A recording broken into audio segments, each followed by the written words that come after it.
Welcome once again mga kaigsuunan, mga pinangga nako nga mga subscribers, mga viewers, mga likers. Salamat kaayo lain usab kini nga kahigayunan nga gihatag sa Dios kanato nga sa makausap pa makagama na pud kita niini nga vlog, no?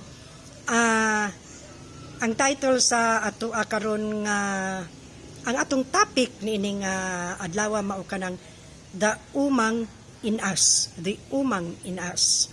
So nakapili ako niini tungod kay ako kining gibati nga uncommon, unfamiliar nga topic kanang may tungod sa umang.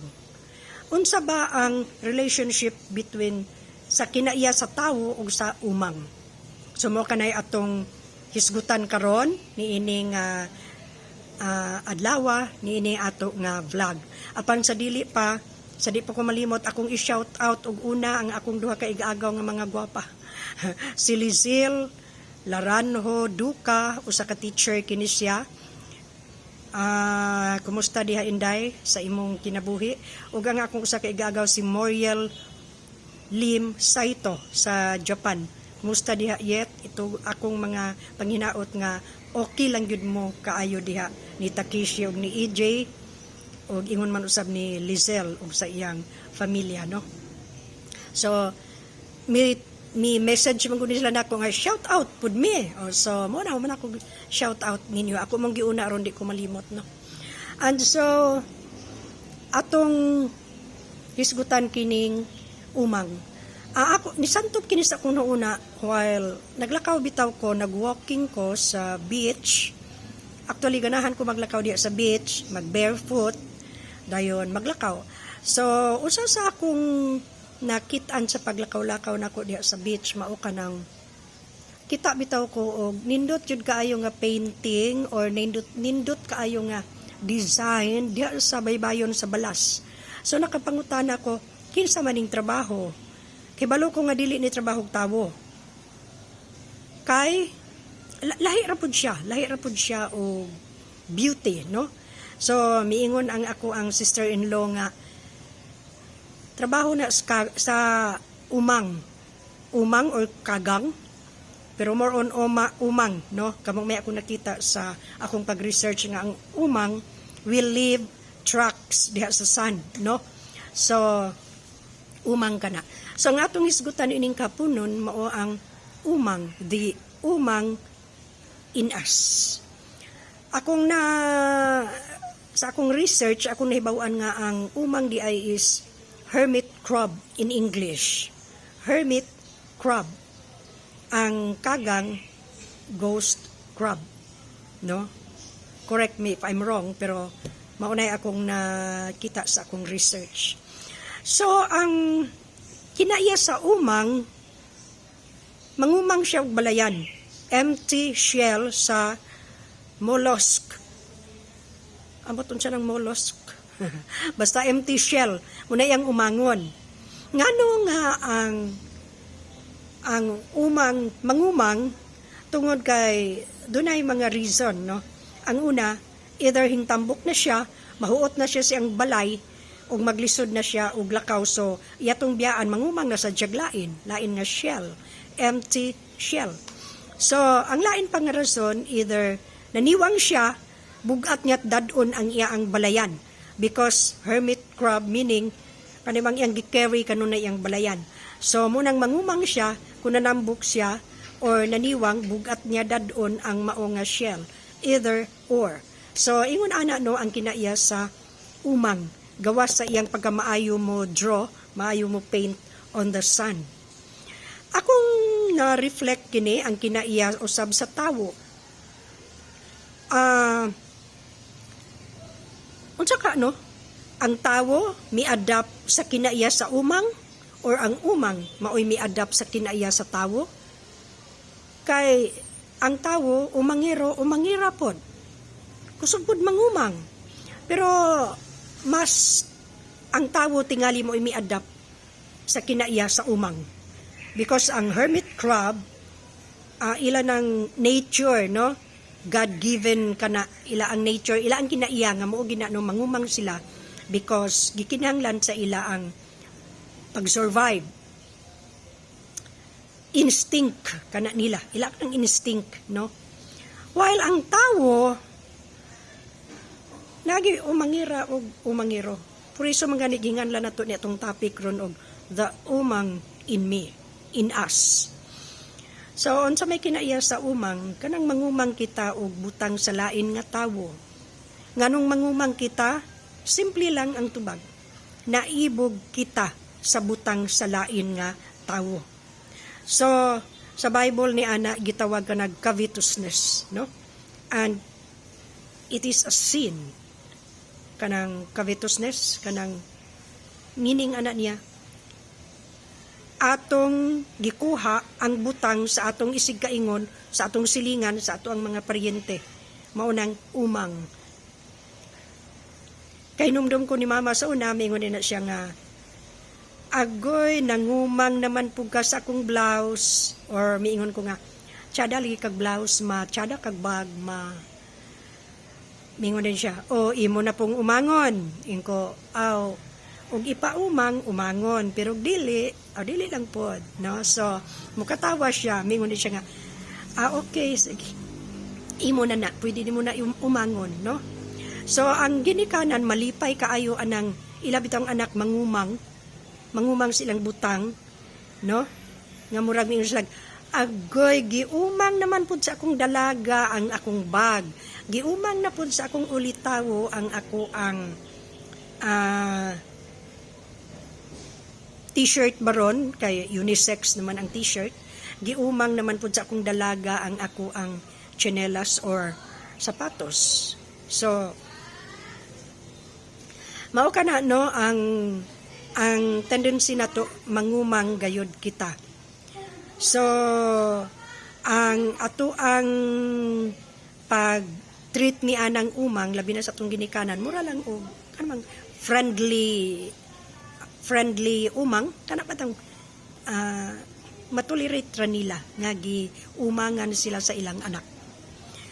Ako kininahisgutan tungod kay, dili palang dugay, ang akong duha kapag umangkon, miadto sa balay sa ilang igsuon nga minyo. So, dito sa balay silang igsuon,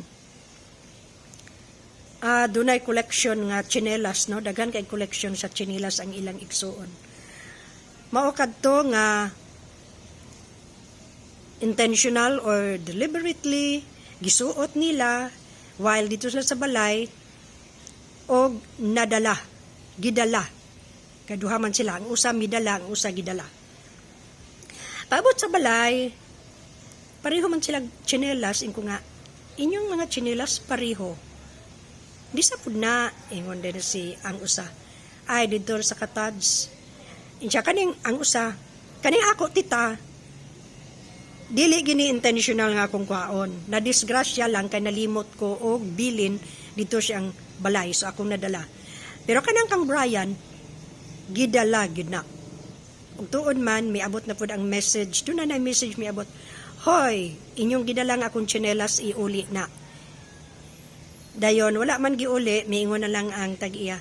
Bida lagi to ana lagi oy giumang na pud ninyo na akong tsinelas. So kita umangero kitag umangera. We were once an umangera o umangero. Naagid tagi pang umang. No? Ato karong hisgutan nga kanang pagpangumang dili gina siya maayo. It is a sin. Mo fall ka na under sa lust of the eyes. Kaya nga naman, lust of the eyes, unya atong ipossess bitaw, doon na tayo desire nga maato na siya. So, out of need baka ha, or pleasure lang. So, doon na uban nga kalagmitan mangumang kay naibog. Ganahan kay ko sa imong blouse, pwede ako on, adili pwede. So akong lang umangon. Namingon rin, agoy giumang man na nimo, nga dili man na nako. Sige na lang, paumang na lang. Bida, oy, sige na lang, imuan na. Ay nagiuli. So, pero agtingog, pinabundak na, no? So, dili maayo kanang mangumang kita. Usually sa mga butang gid na. Okay lang na nato imuon sa atong mga igsuon, ginikanan, apan ayaw sa laing tawo. Kay makadisgusto kita. Dili tanang tawo uyon anang umang. Naay uban anak masuko. Masuko, no? So ato na lang ang pangayoon. Pwede ako na ni kana kun imong itugot, pero og dili mo sugot, ayaw lang pod, no? So maningkamot lang ta nga makapalit ni ana nga butang aron kaysa mangumang kita. So naay uban nga mangumang, wala lang, wala mahimo ang tag-iya, ang tagtungod, no? So unsay nakalahi sa umang nga hermit crab, ila anang instinct, no? Ako na nang na say ba nga instinct na nila. So ila anang nature nga mangumang gid sila. Pero ang tawo wala gid tatagain ni anang pagka mangungumang, ato ra nang ginama, mangungumang were made, not born. Wala tayo gipakatawo aron mahimong mangumang.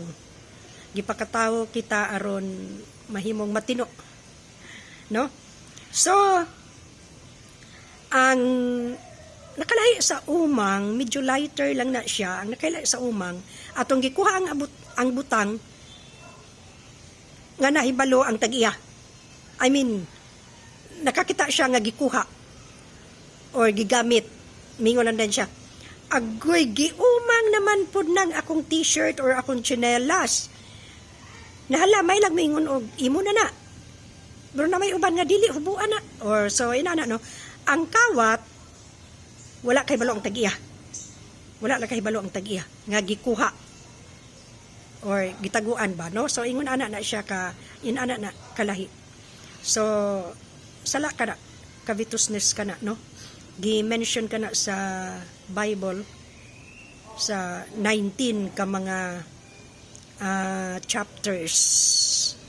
Ana ka na makita na to sa Exodus, Psalms, sa Proverbs, Habakkuk, sa Hebrews, 2 Peter, Thessalonians, Corinthians, Romans, Ezekiel, unsa pa na diha uban, no? So gi-mention ka na sa Bible, covetousness ang term ni ana.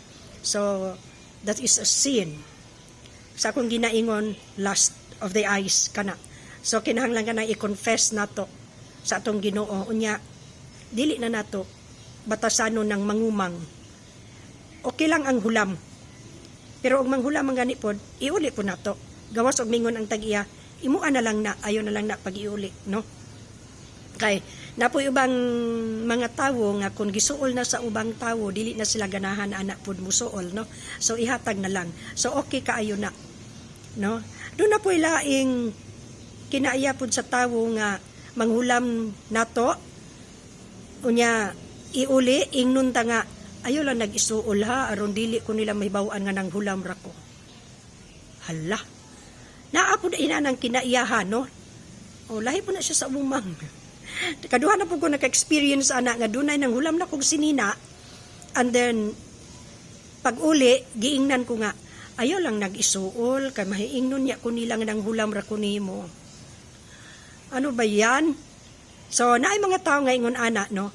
So atong balikon ka ng pagka mangungumang, dili na to na praktison kay dili gina siya mao. Dili gina siya pleasing sa mata sa Dios ug sa tawo. So bisag unsaon pa nato na ang umangero ug umangera dili gina siya pwede. Tingali mo tolerate lang ang uban kay kana bitang murag pleasant lang pud kaayo ang uban nga tag-iya, pero dili gina siya applicable sa tanang tawo kay ubang tawo ana masuko dili gyud ganahan. So mga higala, atong i-glorify ang atong Ginoo. Kung doon na kita ni anang pagka-umangero o umangera, atong iundang ka na, undangon ka na nato, no? Maundang ka na kung atong gusto gyud nga maundang. Pero kung wala po tayo interest nga, mahunong atong pagka-umangero o umangera, basta kay dili gina siya maayo. So hinaot unta nga doon na tayo napupo nga jutay nga pagtulunan nining ato ang vlog karong adlaw. pasaylo ako nga naka-off ang comments. Kadili ko kay balo mo abri ana unsaon na siya. Dili gyud ko literate sa technology. Dili ko literate. I hope ma-open ka na aron maka sulat ka mo sa inyong mga comments diha, no? Pero kung gusto mo mag-comments, mientras tanto, please follow me on my Facebook page, Lou Amor. And please subscribe. There is ato ang channel sa YouTube, Lou Amor Gyapon. So maulang ka na mga kaigsunan, all glory to God.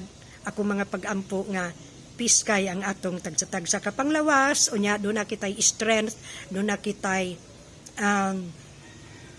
igong kadasig, dasig ba? Or strength nga ikasugakod while nagatubang kita ni ining pandemic. Magampo kita nga luwason gayud sa atong Ginoo. Wala tay mahimo ani di ta makig-away aning pandemic kay mo ni siya kaaway nga wa gitay kalibutan ani niya. Ginoo ra gyoy nahibalo. So let us continue to pray nga ang atong Ginoo manalipod gayud kanato. To God be the glory. Ako gining gidedicate nimo Lord ning vlog.